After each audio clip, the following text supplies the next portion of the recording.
Marcus Chen walked through the empty corridors of Orbital Station, Kepler 7. His boots made soft sounds on the metal floor. It was past midnight, and most people were sleeping. Marcus liked the night shift. Nobody bothered him. Nobody watched him. He was just another cargo inspector doing his job. He checked his tablet. Storage Bay 14 needed inspection. Some new shipment had arrived from the outer colonies.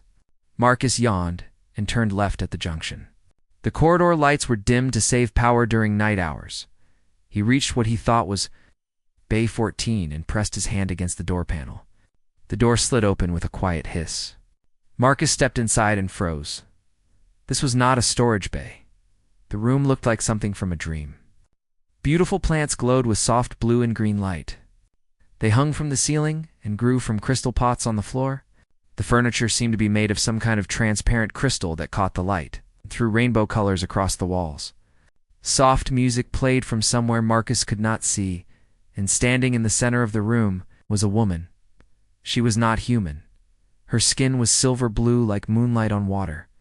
Her eyes were large and completely black with tiny stars that seemed to move inside them. Her hair floated around her head, as if she was underwater. She wore a long, flowing dress that changed colors when she moved. She was beautiful and terrifying at the same time. Marcus knew what she was. A Velkari. He had seen pictures, but never met one in person. The Velkari were famous across the galaxy. They were information brokers, spies, traders of secrets. Dangerous people who knew things others wanted to keep hidden. "I am so sorry," Marcus said quickly. His heart was beating fast. "Wrong room. I was looking for Storage Bay 14. I will leave right now." He turned to go, but the woman spoke. Her voice was soft and musical. "I know," she said. Marcus stopped. Those two words made his skin feel cold. He turned back slowly. "You know what?" he asked. The woman smiled. It was not a cruel smile, but it made Marcus nervous anyway. "I know you came to the wrong room," she said. "I know, because I wanted you to come here. I changed the door codes. When you pressed your hand on the panel outside, it opened my door instead of Bay 14. Marcus stared at her.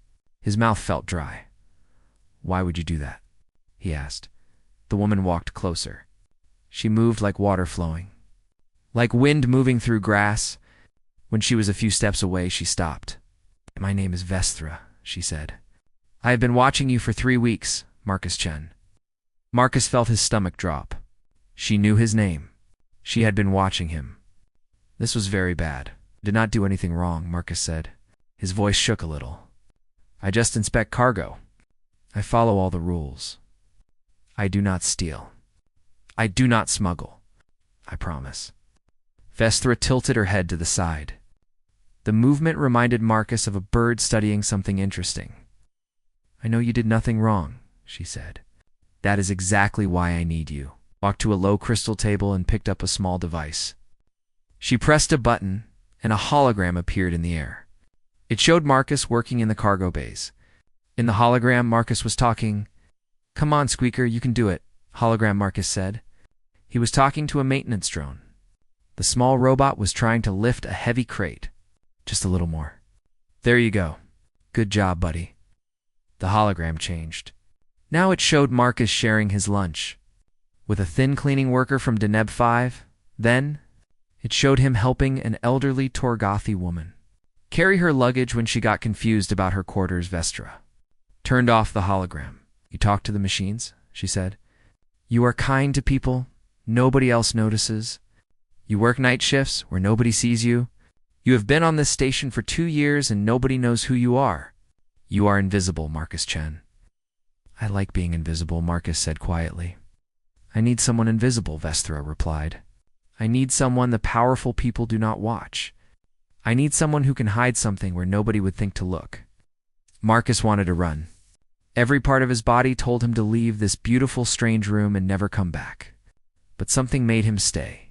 Maybe it was curiosity. Maybe it was because nobody had ever needed him for anything important before. "Hide what?" he asked. Vestra's face became very serious. The stars in her eyes seemed to move faster. "Information," she said. I have stolen data about a terrible plan. Some members of the Galactic Trade Alliance are working with criminals. They are selling the locations of human colonies to raiders. To slavers. They give them maps and schedules. They tell them when the colonies are weakest, all so they can make money. Marcus felt sick. He thought about the colonies, the farms, the small towns, families living on new worlds far from Earth, children playing in alien soil. Why? He whispered. Why would they do that? Because humans are new to the galaxy, Vestra said. Her voice was sad. Because you have no powerful friends yet. Because they think nobody will care enough to stop them. You care, Marcus said. You are trying to stop them. Vestra looked away. For a moment, she looked very alone. My brother was killed protecting a human settlement, she said softly. He was studying human music there. He loved your songs. When the raiders came, he tried to help the humans fight. He died with them. The room was quiet except for the soft music and the gentle sound of the glowing plants. The people who made this plan know I have the information, Vestra continued. They are looking for me. But they do not know I am on this station. Not yet. I need to hide the data somewhere they will never think to search. I need someone they will never suspect. She looked at Marcus with those strange, beautiful eyes. I need you, she said. I need you to hide a data crystal.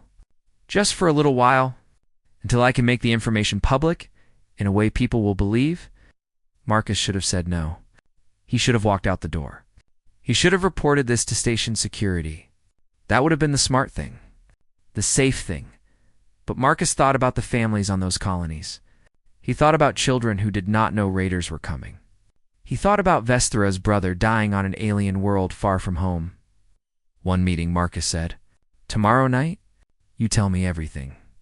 The whole plan. Then I decide. Vestra smiled again. This time, the smile was warm. Real. Thank you, Marcus Chen, she said. Come back tomorrow at the same time. I will tell you everything. Marcus nodded and walked to the door. It opened for him this time. He stepped into the corridor and the door closed behind him with a soft hiss. He stood there for a long moment. His hands were shaking. His heart was still beating fast. For the first time in his life, someone important needed him. Someone had chosen him. Not because he was the best or the strongest or the smartest, but because he was kind to robots and invisible to powerful people. Marcus walked back to Ward Storage Bay 14, the real one this time. He had work to finish, but he knew he would come back. Tomorrow night, everything was about to change. Part 2. The hidden truth. Marcus could not focus on his work. All day long, he made mistakes. He almost failed a cargo inspection because he forgot to check the temperature seals. His supervisor gave him a strange look, but said nothing. Marcus was usually very careful with his work. During his lunch break, Marcus went to the station library. It was a small, quiet room with data terminals. Only 3 other people were there. Marcus sat at a terminal in the corner where nobody could see his screen. He searched for information about the Valkyrie. The first thing he learned surprised him. The Valkyrie could not lie. It was not that they chose not to lie.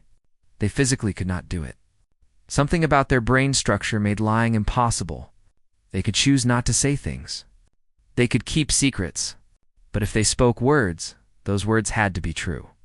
Marcus sat back in his chair. This changed things. If Vestra could not lie, then everything she told him was real. The conspiracy was real. Her brother was real. The danger to human colonies was real. He kept reading. The Valkyrie valued honesty above everything else. In their culture, trust was sacred. If a Valkyrie chose to trust someone, it meant something deep, important. Vestra had chosen to trust him. Marcus Chen, a nobody cargo inspector. The rest of the day moved slowly. Marcus watched the clock. He tried to work. He tried not to think about what he was going to do. But his mind kept going back to that beautiful, strange room and the woman with stars in her eyes, when his shift finally ended. Marcus did not go to his quarters. He walked through the empty corridors to Vestra's door. His hand shook a little when he pressed the panel. The door opened. Vestra was waiting for him. She looked relieved when she saw him. "I was not sure you would come back," she said. "I almost did not," Marcus admitted. He stepped inside and the door closed behind him. "But I did research. I know your people cannot lie. So I know everything you told me was true." Vestra nodded slowly. "Yes, we cannot lie. It is both our greatest strength and our greatest weakness." She gestured to a chair made of that crystal material. Marcus sat.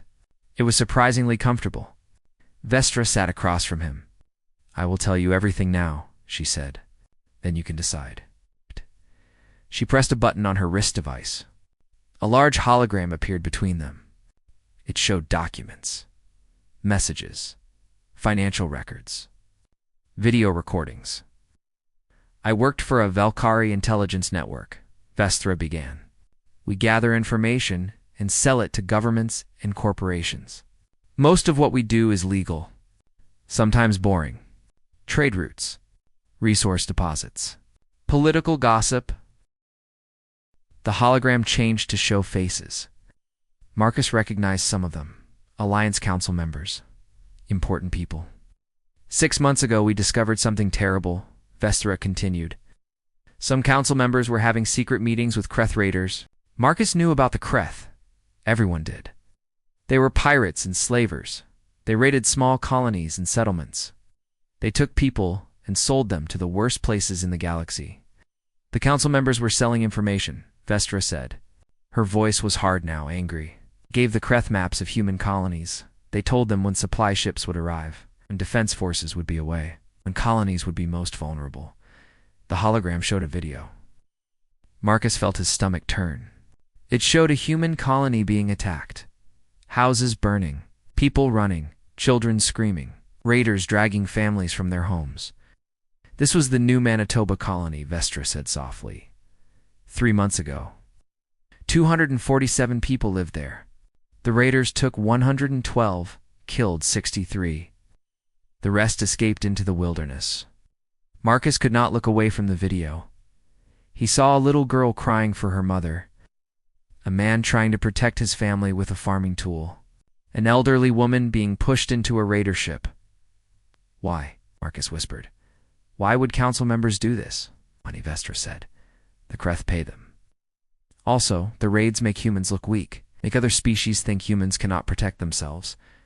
Some council members want humans to stay weak. It's never become powerful in galactic politics." The hologram changed again, showed financial transactions. Huge amounts of money moving between accounts. Messages discussing which colonies to target next. "I have all of this," Vestra said. "Every message, every transaction, every raid schedule. It's the next 6 months of planned attacks. Names, faces, voices, everything." Marcus looked at her. "Why do you not just release it? Send it to Earth government. Send it to the news networks. Tell everyone." Vestra's face became sad. "Because they prepared for that," she said. "The conspirators planted false evidence. If I release this information, they have documents that will make it look like a Valkyrie trick. They will say, 'We made it up to destabilize the Alliance.' To cause chaos, they have been very careful." She stood and walked to the glowing plants. She touched one gently. It pulsed with brighter light at her touch. "The only way this works is if someone with no connection to me or to Valkyrie intelligence discovers the information," she said. "Someone innocent. Someone nobody would suspect. Then the evidence can be examined by independent investigators. Then people will believe it is real." Marcus understood now. "You need me to hide it. Then to make sure someone finds it. Someone who will investigate." "Yes," Vestra said. She turned to face him. "I have a contact, a human journalist on New Sarajevo colony. Her name is Amara Ross. She is honest. She does not work for any government. If she gets this information, she will investigate it properly. She will release it in a way people will believe." Vestra walked back to Marcus. She held out her hand. In her palm was a tiny crystal. It was smaller than a grain of rice. It glowed with a soft blue light. "Everything is in here," she said. "All the evidence, all the proof, all the scheduled raids." Marcus stared at the tiny crystal. Such a small thing, but it contained hope for so many people. Where do I hide it? He asked. Vestra smiled. Talk to the maintenance drones? You call them by names. You treat them like friends. I have watched you with the one you call Squeaker, Unit MX7749. You were the only person on this station who would notice if something was wrong with that drone.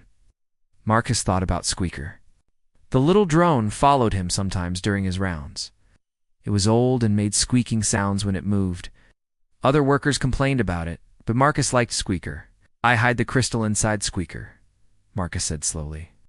Yes, maintenance drones are beneath notice. Nobody pays attention to them. Security would never search them. It is the perfect hiding place. Marcus reached out and took the crystal. It was warm in his hand. It felt heavier than something so small should feel. He knew it was not the weight of the crystal. It was the weight of all those lives, all those families, all those children who did not know raiders were coming for them. I will do it, Marcus said. I will hide the crystal. I will find a way to get it to your journalist friend. Vestra's face showed relief and something else. Gratitude. She reached out and touched Marcus's hand. Just for a moment, her skin was cool and smooth. Thank you, she said. You are saving lives, Marcus Chen. More than you know. Marcus closed his fingers around the crystal. Why did you really choose me? He asked. The truth. Vestra looked at him with those star-filled eyes. Because I watched you be kind when nobody was watching, she said. I watched you help people who could give you nothing in return. I watched you treat machines with respect. All my years gathering intelligence, I have learned that true courage is not about being strong or smart. It is about being good when it would be easier not to be. You have that courage, Marcus. I saw it. That is why I chose you. Daddy! Nobody had ever said anything like that to Marcus before. He felt his throat get tight. He nodded because he did not trust his voice. He stood to leave. Vestra walked him to the door. Be careful, she said. The people behind this conspiracy are dangerous. If they suspect you know anything, they will not hesitate to kill you. I will be careful, Marcus promised. The door opened. Marcus stepped into the corridor. He looked back at Vestra one more time. She looked small and alone in that beautiful room. Your brother would be proud of you, Marcus said, for trying to protect the humans like he did. Vestra's eyes filled with tears. She nodded, but could not speak. Marcus walked away. The crystal was in his pocket. Felt like it was burning through the fabric, burning against his skin. He had a job to do now. He had to find Squeaker.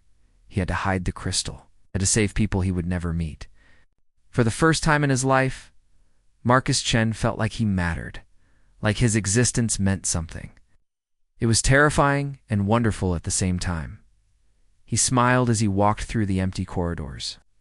Squeaker was probably in the maintenance bay. Marcus knew exactly where to hide the crystal inside the drone's processing unit. Nobody would ever think to look there. Nobody except a man who talked to robots like they were friends. Everything was about to change. And Marcus was ready. Part 3. The inspection 3 days passed. Marcus successfully hid the crystal inside Squeaker. The little drone did not seem to mind. It still followed Marcus around during his shifts, still made its squeaking sounds, still helped him move small crates and check cargo seals.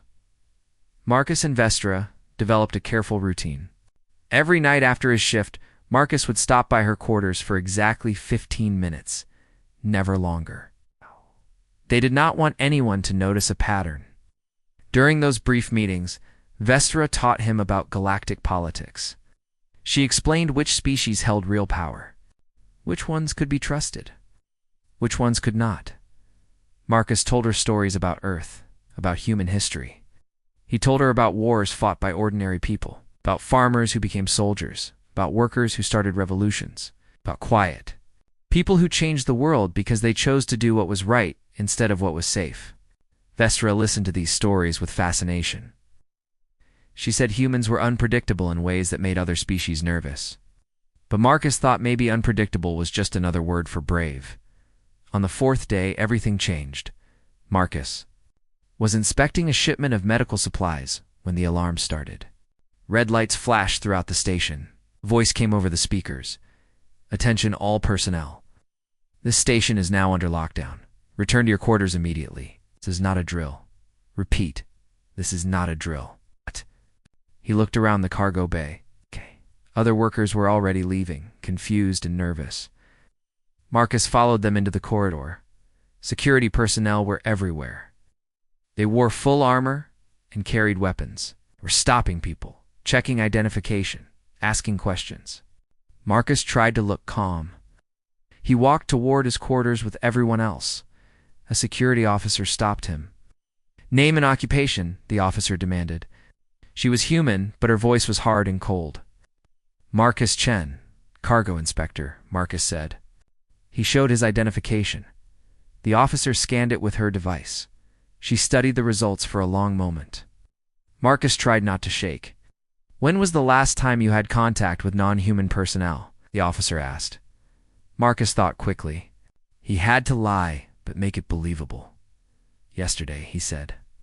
"I inspected a shipment from a Deneb trader. We spoke for maybe 2 minutes about cargo seals.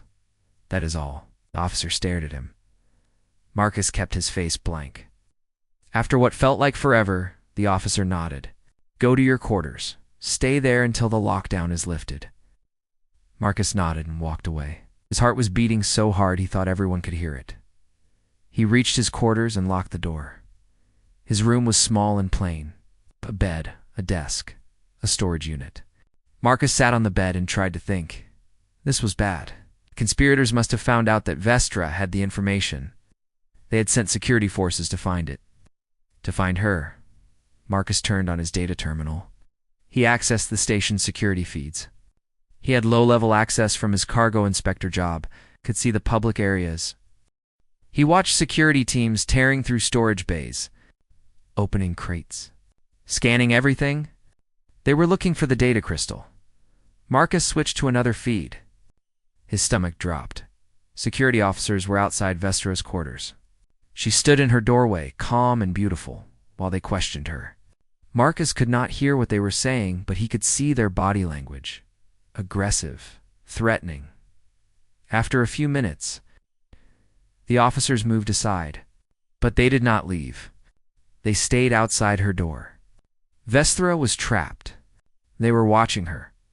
Marcus switched through more security feeds. He counted at least 30 security personnel on the station. This was not a normal inspection. This was a military operation. He noticed something else. The security teams were paying special attention to the maintenance areas. They were scanning the walls, the floors, the ventilation systems. They were looking for any possible hiding place. Marcus thought about Squeaker. The drone was in the maintenance bay. If security decided to scan the drones, they would find the crystal. Game over. Everything would be for nothing. He checked the maintenance schedule on his terminal. His hands shook as he scrolled through the data. Then he saw it. His worst fear confirmed. Squeaker was scheduled for a system purge in 2 days. All old drones were being recycled. Their memory would be wiped. Their components would be taken apart and reused. If Marcus did nothing, the crystal would be found during the recycling process. Or worse, it would be destroyed. He had to move the crystal. But Vestra was trapped. Squeaker was in a locked maintenance bay, and security was everywhere. Marcus stood and started pacing. His mind raced. He thought about all the stories he had told Vestra. Stories about ordinary humans who did extraordinary things. About people who found ways to win when winning seemed impossible. Humans were unpredictable. That was what Vestra said. That was what made other species nervous. Marcus stopped pacing. An idea was forming. It was crazy. It was dangerous. It was probably stupid. But it might work. He sat at his terminal and accessed the cargo inspection logs. He started making notes. Detailed notes. Confusing notes. He wrote down shipment numbers and manifest codes. He compared them to delivery schedules. He found small discrepancies. Tiny errors that probably meant nothing. Then Marcus wrote a report. He made it as technically complicated as possible. He used words like anomalous variants and irregular documentation patterns. He suggested that someone might be smuggling contraband through the station. It was all legitimate cargo. Marcus knew that. But his report made it sound suspicious. And it was written in such a confusing way that someone would need to investigate it in person. Someone with authority. Marcus submitted the report to station security. Then he waited. 20 minutes later, his terminal chimed. A message from the security office. They wanted him to show them the suspicious cargo in person. They wanted him to explain his findings. They ordered him to report to Cargo Bay 7 immediately. Marcus smiled. It was working. He left his quarters and walked to Cargo Bay 7. A small security team met him there. But the team leader was someone Marcus recognized from the security feeds. It was Commander Thelrix. Marcus's blood went cold. Thelrix was Velkari. Silver blue skin like Vesthra. Stars in his eyes. But his face was hard. Cruel. There was no kindness in those stars. "You are Marcus Chen?" Thelrix asked. His voice was smooth like oil on water. "Yes, sir," Marcus said. He tried to sound nervous and confused.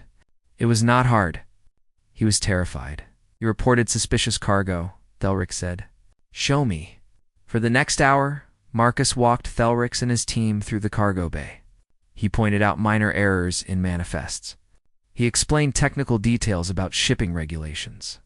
He made everything sound important and complicated. Thelrix grew frustrated. Marcus could see it in the way the commander's jaw tightened. But Thelrix could not just leave. Marcus had filed an official report. It had to be investigated properly. While Thelrix was stuck listening to Marcus talk about cargo seals and manifest codes, the other security teams were pulled away from their searches. They came to Cargo Bay 7 to help investigate. They opened crates. They scanned contents. They checked every detail Marcus mentioned. It was chaos. Beautiful, wonderful chaos. And during that chaos, Marcus's terminal vibrated in his pocket. A message from Vestra. Just 2 words. "Thank you." She understood what he was doing. She was using this distraction to do something. Marcus did not know what, but he trusted her. Finally, after an hour and a half, Thelrix had enough. "There is nothing wrong with this cargo," the commander said coldly. "You wasted our time with your incompetence." Marcus bowed his head. "I am sorry, sir. I thought I saw something suspicious. I was just doing my job." Thelrix stared at him for a long moment. Those star-filled eyes seemed to look right through Marcus. For a terrifying second, Marcus thought the commander knew everything. But then Thelrix turned away. "Get back to your quarters," he ordered, "and do not file any more useless reports." "Yes, sir," Marcus said quietly. He walked back to his quarters. His legs felt weak. When he reached his room and locked the door, he collapsed on his bed. His whole body was shaking. But he had done it. He had pulled security attention away for almost 2 hours. 2 hours for Vesthera to do whatever she needed to do. Marcus checked his terminal. He accessed the maintenance bay security feed. His heart jumped into his throat. Squeaker was gone. The little drone was not in the maintenance bay anymore. Marcus scrolled through the security footage. There, about 40 minutes ago. During the chaos in Cargo Bay 7, someone in maintenance worker clothes had taken Squeaker. Marcus could not see the person's face because they wore a helmet, but he noticed the way they moved, graceful, like water flowing. She had escaped her quarters somehow. She had disguised herself as a maintenance worker, and she had taken Squeaker. Marcus searched for more footage. Where did she take the drone? Where would she hide it now? Then he saw something that made his heart stop. A supply shuttle was scheduled to depart for New Sarajevo colony in 4 hours. New Sarajevo, where Vestra's journalist contact lived? Marcus smiled. Then he laughed. He could not help it. Vestra was brilliant. She was going to smuggle Squeaker onto that shuttle. The drone would reach New Sarajevo. The journalist would get the crystal. The truth would come out. But then Marcus's smile faded. The shuttle would be inspected before departure. Security would check every piece of cargo. They would find Squeaker. They would scan the drone.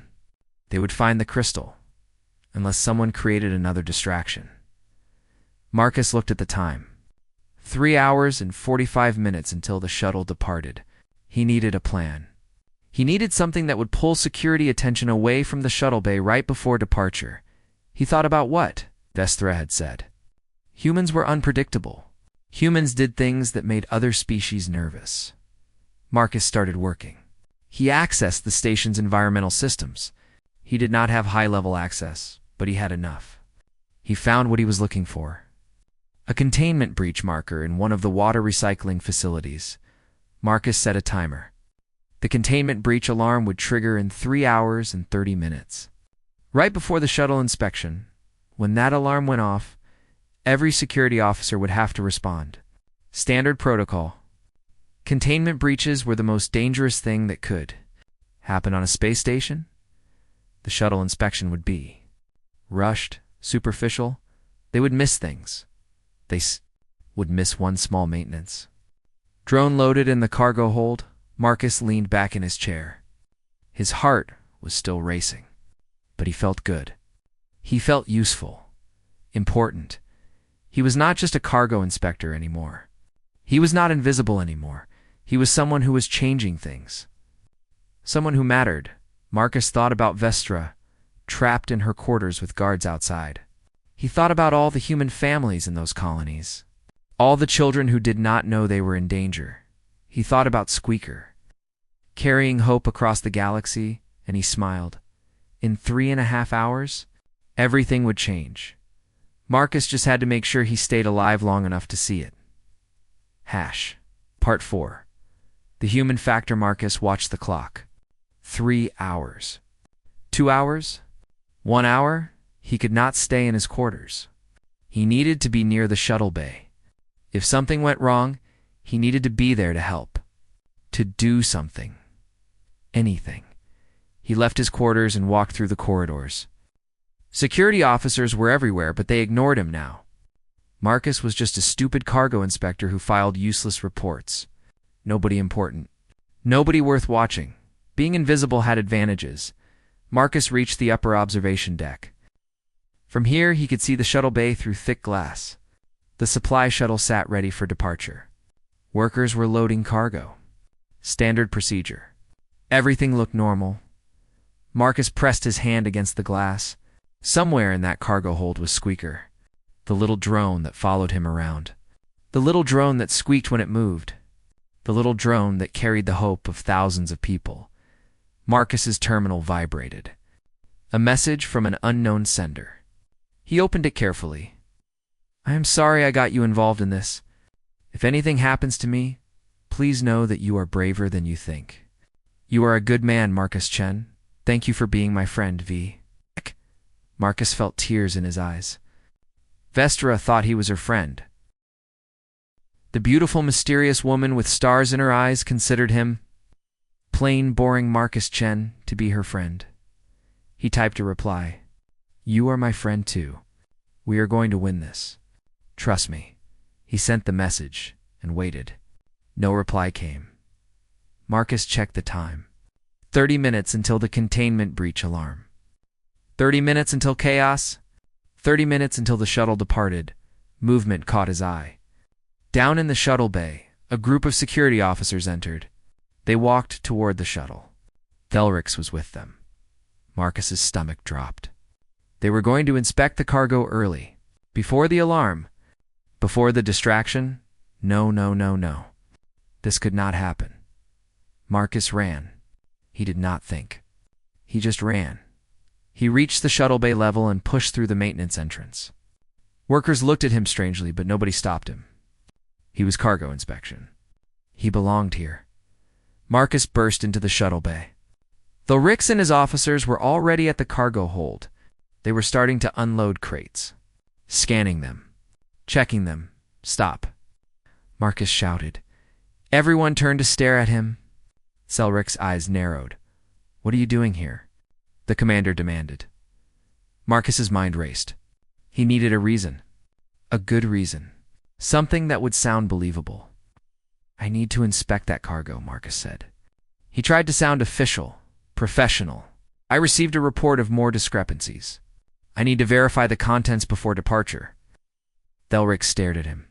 Those star-filled eyes looked angry now, dangerous. You already wasted hours of our time with your incompetence, Thelric said. His voice was cold. I will not allow you to delay this departure. It is my job, Marcus insisted.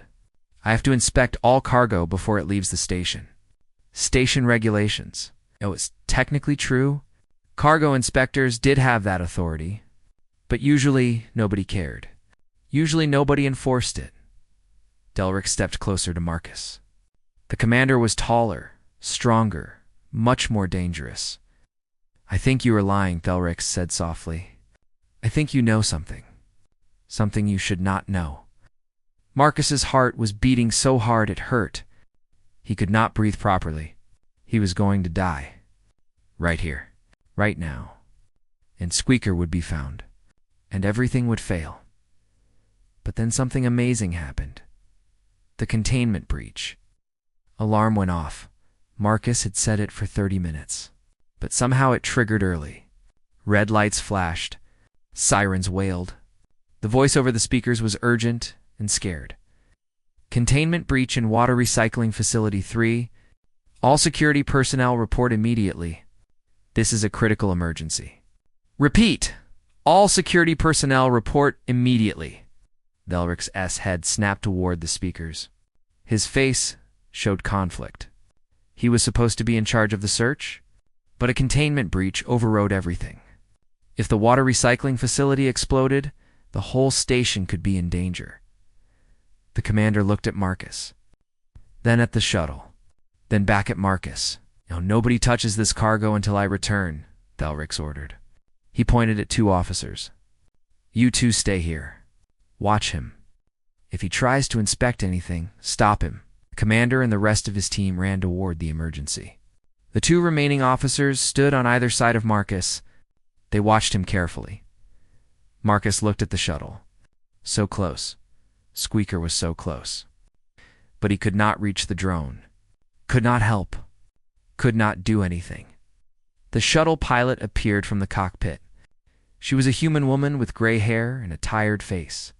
Captain Reeves. Marcus had met her a few times. She did not smile much, but she was always fair.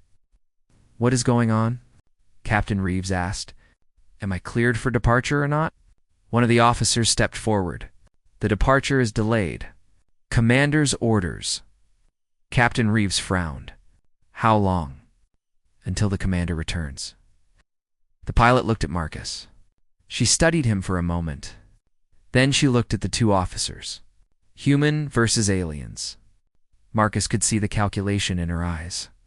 Are you Marcus Chen? She asked. The cargo inspector? Yes, Marcus said. Is the cargo safe for transport? Yes or no. This was it. This was the moment. Marcus looked Captain Reeves in the eyes. He said, the cargo is safe. It is cleared for departure. Captain Reeves nodded once. Good enough for me. She walked toward the shuttle. One of the officers moved to stop her. Commander said to wait. The officer insisted. Captain Reeves turned. She was much smaller than the officer. Much older. But her voice was hard as steel. I have my clearance from the cargo inspector, she said. I have my departure window. And I have a schedule to keep. If your commander has a problem with that, he can file a complaint after I deliver these supplies to people who need them. She climbed into the shuttle. The engines started to power up. The officers looked at each other. They were confused, unsure. The human pilot had authority. The human inspector had given clearance. But the commander had said to wait. Marcus held his breath. His hands were shaking. His whole body was shaking. The shuttle started to move. It lifted off the deck. The cargo hold doors were still open, but that was normal. They would close during departure. One of the officers reached for his communicator. He was going to call the commander. Going to stop the shuttle, Marcus did the only thing he could think of. He grabbed a cargo scanner from a nearby table and threw it. Hard. It hit the officer's communicator and both devices shattered on the floor. The officers turned on Marcus. They were angry now. Dangerous. One of them grabbed Marcus by the shirt, but the shuttle was already moving through the departure doors. It was in the exit tunnel. In 10 seconds, it would launch. And then it would be too late to stop. The officer holding Marcus slammed him against a wall. Pain exploded through Marcus's back. The officer raised his fist. "What did you do?" The officer shouted. "What are you hiding?" Marcus smiled. Blood ran from his lip, where it had split against his teeth, but he smiled anyway. "I am not hiding anything," Marcus said. "I am sending it away." The officer hit him. Marcus's head snapped back. His vision went dark for a moment. When it cleared, he was on the floor. Both officers were standing over him, but through the observation window, Marcus could see the shuttle. It was outside the station now. Its engines flared bright blue. It was accelerating. Moving away, gone. The officers saw it too. One of them cursed. The other tried his emergency communicator. "Commander, the shuttle has departed." "Without authorization. Should we send pursuit ships?" Marcus could not hear the commander's response, but he could see the officer's face. It looked angry, frustrated. "Yes, sir," the officer said. "But the pursuit ships need at least 5 minutes to launch. The shuttle has a lead, and it is heading into the civilian traffic lanes. If we fire on it, we might hit civilian vessels." More talking on the communicator. Then the officer looked down at Marcus. "Commander wants you arrested," the officer said. "You are under suspicion of conspiracy, sabotage, and aiding a criminal. Get up." Marcus got up slowly. His face hurt. His back hurt. But inside he was celebrating. The shuttle was away. Squeaker was safe. The crystal was safe. The officers put restraints on Marcus's wrists. They walked him out of the shuttle bay, through the corridors. Other workers stared. Some looked confused. Some looked scared. They took him to a holding cell. It was small and cold. Metal walls. A hard bench. A single light in the ceiling. The officers locked him inside and left. Marcus sat on the bench. He touched his face gently. His lip was swollen. He would have a black eye soon, but he was smiling. He had done it. He had bought Vestra time. He had gotten Squeaker onto that shuttle. Captain Reeves was a good pilot. She would reach New Sarajevo. She would deliver the cargo. The journalist would find the crystal. The truth would come out. Marcus leaned back against the cold wall. He thought about Vestra. Was she okay? Had they arrested her too? Or was she still pretending to be innocent? He thought about all the families on those human colonies. They did not know they were about to be saved. They did not know that a cargo inspector and a little squeaking drone were carrying their hope across the stars. The door to his cell opened. Marcus expected to see the officers. Or maybe Thelric's coming to interrogate him. Instead, Vestra walked in. She looked different. Her hair was not floating anymore. Her dress was plain and simple. But she was still beautiful, still had stars in her eyes. "How did you get in here?" Marcus asked. Vestra smiled. It was a sad smile. "I told the guards I needed to identify you," she said. "I told them you might be working with me. I wanted to see if it was true." She sat beside him on the bench. She looked at his face, at the cuts and bruises. "I am sorry," she whispered. "I am so sorry I got you hurt." "It is okay," Marcus said. "It worked. The shuttle got away. Squeaker is safe." Vestra nodded.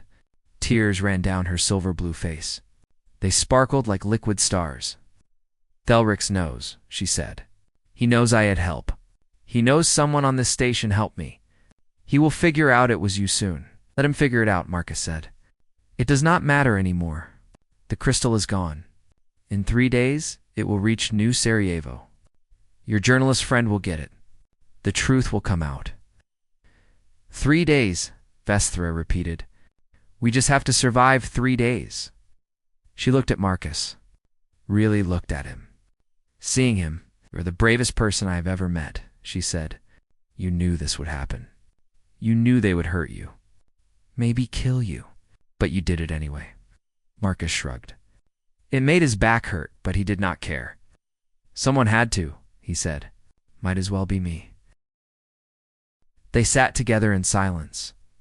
Two unlikely friends. A human and a Valkyrie, an invisible cargo inspector and a hunted spy. Outside the cell, Marcus could hear raised voices.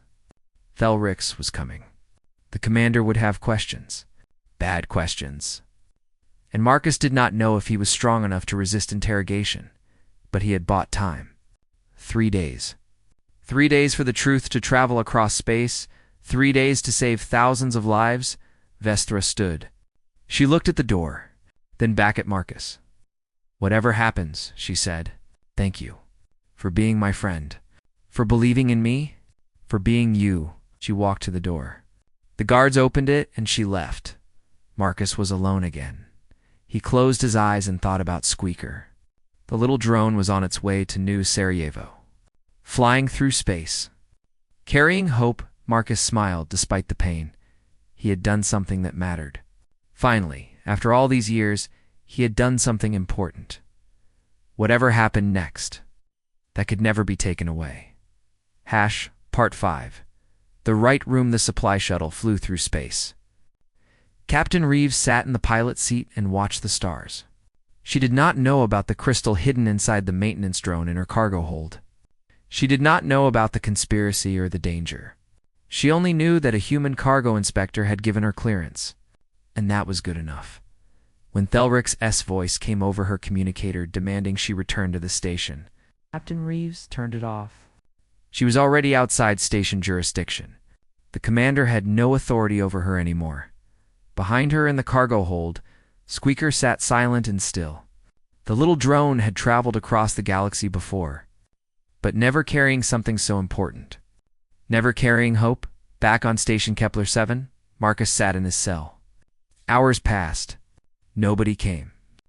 Nobody asked questions. Marcus was surprised. He expected interrogation. Torture, maybe.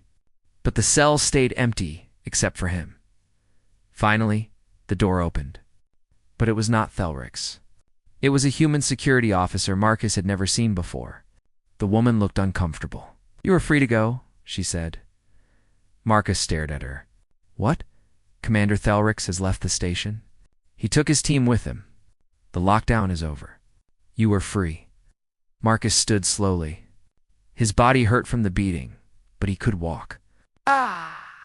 "Where did the commander go?" Marcus asked. The officer shook her head. "I do not know. I just know he left in a hurry. Seemed angry." Marcus walked out of the cell, through the corridors. Other workers stared at him. Whispered Marcus ignored them. He went straight to Vestra's quarters. The door was open. The room was empty. All the beautiful glowing plants were gone. The crystal furniture was gone. Everything was gone.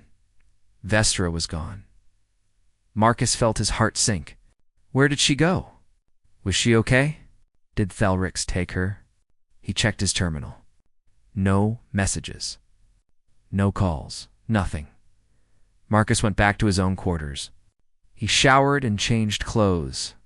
He treated his cuts and bruises. Then he sat on his bed and waited. 3 days. The shuttle would reach New Sarajevo in 3 days. Marcus just had to wait. The first day passed slowly. Marcus tried to work, but nobody would give him assignments. Other cargo inspectors avoided him. Everyone had heard that security arrested him. Nobody wanted to be associated with him. The second day was worse. Marcus spent most of it in his quarters, alone, wondering, worrying. On the third day, everything changed. Marcus woke to his terminal chiming. He had messages. Hundreds of messages. His screen was filled with news alerts, breaking, major conspiracy exposed in Galactic Trade Alliance. Human colonies were being sold to Raiders Council members. Arrested in massive corruption scandal, Marcus opened one of the news articles. His hands shook as he read. A journalist named Amara Ross on New Sarajevo had released a massive data file. Evidence of council members working with Kreth Raiders? Evidence of planned attacks on human colonies? Names, faces, financial records, messages, everything. The article said a maintenance drone had arrived on a supply shuttle carrying the data. Nobody knew who sent it. Nobody knew where it came from. But the evidence was verified by multiple independent investigators. It was real. The galaxy exploded with outrage. Human colonies mobilized their defense forces. Alliance member species who did not know about the conspiracy demanded investigations. The council members named in the evidence were arrested within hours. Marcus read article after article. Each one had more details, more revelations. The conspiracy was even bigger than he thought. More council members involved, more planned attacks, more colonies targeted. But now it was over. The raids were canceled. The conspirators were caught. The human colonies were safe. Marcus sat back and laughed. He laughed until tears ran down his face. They did it. He and Vestra and Squeaker. They actually did it, but where was Vestra? Was she safe? Marcus spent the next week searching for information. He checked passenger manifests, departure records, anything. But Vestra had vanished like smoke. Then one day, Marcus received a new message from an unknown sender. Just like before, I am safe. Thank you for everything. I wish I could see you again, but it is too dangerous. They are still hunting me. Be well, Marcus Chen. You changed the galaxy. Never forget that. V. Marcus typed a reply asking where she was. But the message bounced back. The address did not exist anymore. Vestra was gone. Marcus tried to go back to normal life. But nothing felt normal anymore. Other cargo inspectors still avoided him. His supervisors gave him bad assignments. Everyone looked at him differently now. After 2 weeks, Marcus made a decision. He resigned from his job. He booked passage on a transport ship heading toward the outer colonies. If the galaxy did not want him on Station Kepler 7, fine. He would go somewhere else. Somewhere where people needed help. Somewhere where he could make a difference again. The transport ship dropped him on New Sarajevo. The colony was small, but growing. Farms spread across rolling hills. Small towns dotted the landscape. It looked peaceful. Safe, Marcus found a job helping colonies improve their security systems. After the conspiracy was exposed, many colonies wanted better protection. They needed people who understood how raiders thought. How conspiracies worked, Marcus was good at it. He was good at seeing patterns others missed. Good at spotting danger before it arrived. All those years being invisible had taught him how to observe. How to notice things. He rented a small apartment in the main settlement. It was not fancy, but it was home. And the best part? He convinced the local administration to let him keep Squeaker. The little drone had technically been stolen from the station, but nobody cared about one old maintenance drone. Especially not one that saved thousands of lives. Squeaker lived in the corner of Marcus's apartment. The drone did not do much anymore. It just sat there making its squeaking sounds occasionally. But Marcus talked to it anyway. Told it about his day, about the people he met, about the colonies he helped protect. 3 months passed. Marcus was happy. Really happy. For the first time in his life, he felt like he belonged somewhere. Like he mattered. Then one evening, someone knocked on his door. Marcus was not expecting visitors. He never had visitors. He walked to the door carefully. Looked through the viewer. His heart stopped. Vestra stood outside his door. She looked different. Her hair was shorter. Her clothes were simple colony worker style. But it was definitely her. Those star-filled eyes. That silver blue skin. Marcus opened the door quickly. "Wrong room," he said with a huge smile. Vestra smiled back. A real smile. Warm and genuine. "I know," she whispered. She stepped inside and Marcus closed the door. They stood there for a moment, just looking at each other. Then Vestra hugged him. Marcus hugged her back. She felt real, solid, safe. "How did you find me?" Marcus asked. "I am a spy," Vestra said. "Finding people is what I do." They sat on Marcus's small couch. Squeaker squeaked from the corner as if saying hello. Vestra laughed. "It was a beautiful sound. You kept Squeaker," she said. "Of course you did." "I could not leave my friend behind," Marcus said. Vestra looked around the small apartment. At the simple furniture. At the data terminal covered with security reports. At the pictures Marcus had pinned to the wall, showing the colonies he helped protect. "You are doing good work here," she said. "Helping people. Protecting them. Your brother would be proud." Your brother Marcus corrected gently. "He would be proud of you. For finishing what he started. For protecting the humans he loved." Vestra's eyes filled with tears. She nodded. Double quotes. "Why are you here?" Marcus asked. "It is dangerous for you. People are still looking for you." Vestra reached into her bag. She pulled out a small data chip. "The conspiracy was bigger than we thought," she said. "We stopped the council members. But there are others. Corporation executives. Military officers. They are planning something new. Something worse." Marcus felt cold. "Another conspiracy?" "Yes, and I need help again. I need someone I can trust. Someone brave and clever and kind." She held out the data chip. "I need you, Marcus," she said. "Will you help me again?" Marcus looked at the chip. He thought about how hard the last few months had been. How dangerous. How scary. He thought about getting beaten in the shuttle bay. Locked in a cell. Losing his job. Then he thought about all those families he saved. All those children who got to grow up safe. All those lives that continued because he chose to do the right thing. He took the data chip. "Tell me what you need," he said. Vestra smiled. "I need a place to stay for a while. Somewhere safe where I can work. And I need a partner. Someone to help me investigate. Someone to watch my back." "You can stay here," Marcus said. "For as long as you need.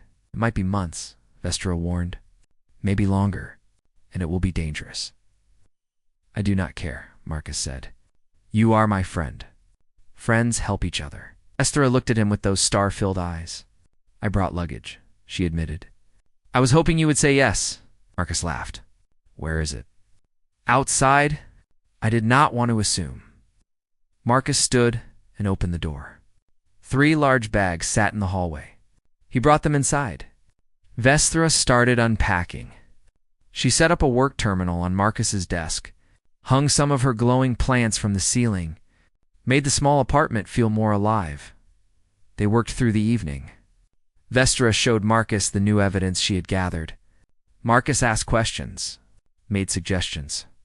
They planned their next moves. At some point, Squeaker rolled over and bumped into one of Vestra's bags. The impact made a sound like a drum. They both laughed. Squeaker squeaked and bumped the bag again. Another drum sound. "Squeaker is making music," Marcus said. Vestra smiled sadly. "My brother would have loved that.